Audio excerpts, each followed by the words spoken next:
Yeah, I wanted to say I'm very grateful for your prayer support and your concern for the Zambia mission trip. Pastor has been telling me how some of you have come up to him and asked questions about it. So I wanted, and I've been humbled by all the encouragement that I've received from Smith Chapel. So starting, I'm going to share with you a PowerPoint that I had covering the mission trip. When I first arrived, Pastor Beeman met me in the capital city of Lusaka, and there we started our 7-hour trip to Chapata. Now during that 7 hours, the roads were pretty tolerable, but at other points there were huge potholes and you had to use a Land Cruiser in order to get through. And during that first week, we basically settled in and prepared for the medical team's arrival. When they did come, we had enough for a triage, doctors, a dentist, and a pharmacy. And every day before we began, Pastor Beeman would give a short gospel presentation, and he would be followed up by the Zambian overseers at each church, Oswald and Seke, and they would give a more detailed explanation or go one-on-one with some people. I mostly observed at that time, but they allowed me to share the gospel occasionally with 1 or 2 people. Every day, these doctors saw somewhere between 100 to 150 people, and the dentist saw somewhere between 9 and 15 people. So they kept very, very busy. And I'm very thankful that I got to be a part of that and see how that operation worked. After more than a week, the medical team packed up, they left, and it was 3 weeks before the builder was to arrive. So during that time, we were able to harvest some soybeans. Yes, here's me sharing the gospel. There's Oswald sharing the gospel with some people around us using the booklets we had in the Chichewa language. As you see, I was able to give some of them little pamphlets that you've probably seen these little bridge tracks before as well. And of course, there were several children, many of them sekes. After that, we harvested some soybeans, but also we also had Easter Sunday, and there was even a day when one of the ladies in the church had passed away, and we held her funeral, and that was a big occasion for the whole village.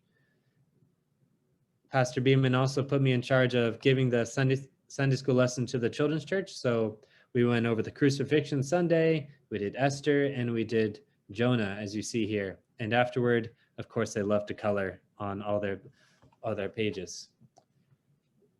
One other thing I found that I worked construction for the 3 weeks we were waiting for the builder, Mr. Dan, as you see here, to arrive.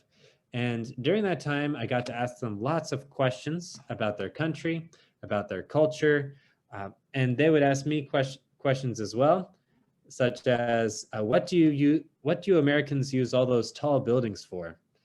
And should you give money to someone who does not work? And how do you know if you're under a curse?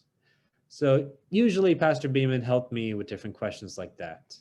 When the builder arrived, Mr. Dan helped us lay the foundation for the church building at Muma.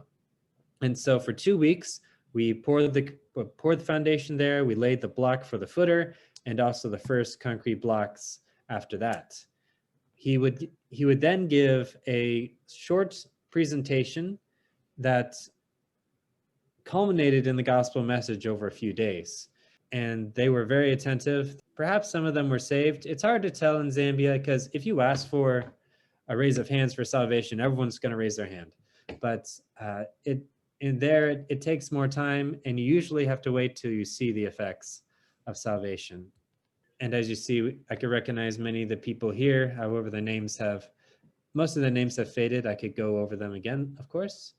Now, as a thank you to Mr. Dan for helping us construct the building, we did take him on a safari. So we got to see some giraffes, some leopards, and lions, of course, at night. So that was a great experience. Oh, and of course, hippopotamuses grazing in front of somebody's lawn.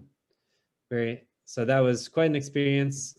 Pastor Beeman was a very great help during this time. He told me all sorts of stories about other missionaries that came to Zambia, different approaches they had to when as they worked in the country, and of course what he did and how that God has used him to plant not one, but two churches. And being a pioneer church planter in Africa is very difficult. Not only is there, of course, disease, and you have to know your Bible very well, and you have to be prepared, there's also a lot of in the moment stuff that you have to have skills for. For instance, in a third world country, it's constantly changing. Facilities can fail any day. They're not really reliable. The people also can be dangerous. They can be deceptive as well. And so you need to be able to foresee problems, to be very flexible, and be very innovating. And above all, to also have a vision for the people. And that's the amazing thing that I saw in his ministry. And I'm very thankful to learn so much about that, and to be able to evaluate, is this something I could actually do? Now, we came to the conclusion that I probably need some more experience learning where I could be helpful in this type of ministry, because from what I've seen with Pastor Beeman, I don't think I could be the head point man directing the whole ministry. But perhaps if I learned a skill, if I came back to the States, learned a skill, I could contribute to what he did, much like the doctors and much like the builder that came to help him out. And again, I want to thank you so much for your support. Visiting Zambia has been one of the greatest experiences of my life, and I learned a lot about ministry. I learned a lot about myself, and also got to meet many, many wonderful people, the doctors, the builder, Pastor Beeman, of course, but also the Zambians who had become Christians. They had gone from being drunkards. Some of them had been under demonic oppression during that time, but you see the amazing change in their lives, and how God has made them from a child of the devil to a child of God. And that was spectacular to see. Again, I thank you so much for your support.